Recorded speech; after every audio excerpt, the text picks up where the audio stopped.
kinerja lah, dari kinerja ekonomi pemerintah itu melalui APBN itu, dan terlihat memang ada yang ditutup-tutupi. Mengapa kemudian ini rilisnya sampai tertunda? Biasanya setiap bulan, sekarang baru bulan Maret ini setelah 2 bulan baru dirilis, dan kita melihat memang angkanya ya cukup memprihatinkan. Baru 2 bulan sudah defisitnya cukup besar gitu ya, 31,2 triliun. Dan ini padahal kan baru bulan kedua, dan kelihatan sekali bahwa pemasukan bukan hanya dari sektor yang dikelola langsung oleh pajak, yakni Cortex, tapi juga PPH dan PPN-nya juga turun. Akhirnya krisis sudah tiba di depan pintu, dan situasi yang menyebabkan semua media asing, media dalam negeri juga mulai membayangkan potensi krisis ekonomi di semester awal ini. Dan itu sangat real, karena bukan saja keterangan data statistik, tetapi situasi psikologis masyarakat bawah yang terutama menganggap bahwa APBN yang tidak bisa dipenuhi, terutama oleh Menteri Keuangan karena bolong terus, dan ya semua data kita tahu, pajak tidak masuk, Cortex itu gagal segala macam.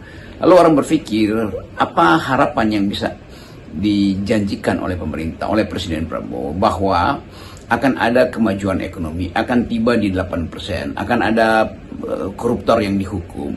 Jadi semua hal yang sifatnya ideologis karena memang itu dimaksudkan oleh Presiden Prabowo, itu memberantas korupsi supaya dimungkinkan untuk menabung demi pembangunan dan demi kemakmuran rakyat, mengupayakan pengumpulan pajak supaya terjadi keadilan bahwa yang kaya harus dipajaki secara progresif. Jadi semua itu bahasa rakyat.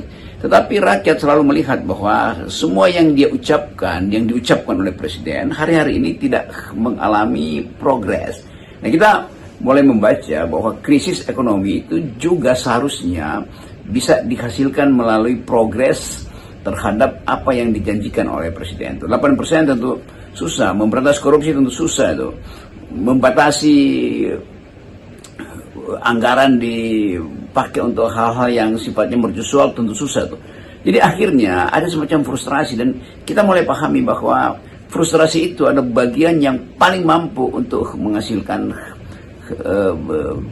destabilisasi atau instabilitas politik. Nah, ini yang mungkin sedang dicarikan jalan oleh Presiden Prabowo, tetapi pada saat yang sama jalannya tertutup karena komunikasi politik istana dengan rakyat itu sekedar berupaya untuk ya ada manipulasinya, bahwa seolah-olah ini tidak ada masalah. Setiap kali ditanya wartawan atau mengomentari pendapat netizen, para komunikator istana dengan orkestrasi yang sama, bahasa yang sama, nggak ada masalah, kami bisa atasi semua ini. Jadi sebetulnya kesulitan pertama adalah meyakini bahwa para komunikator istana ini berguna apa tidak, tuh kan.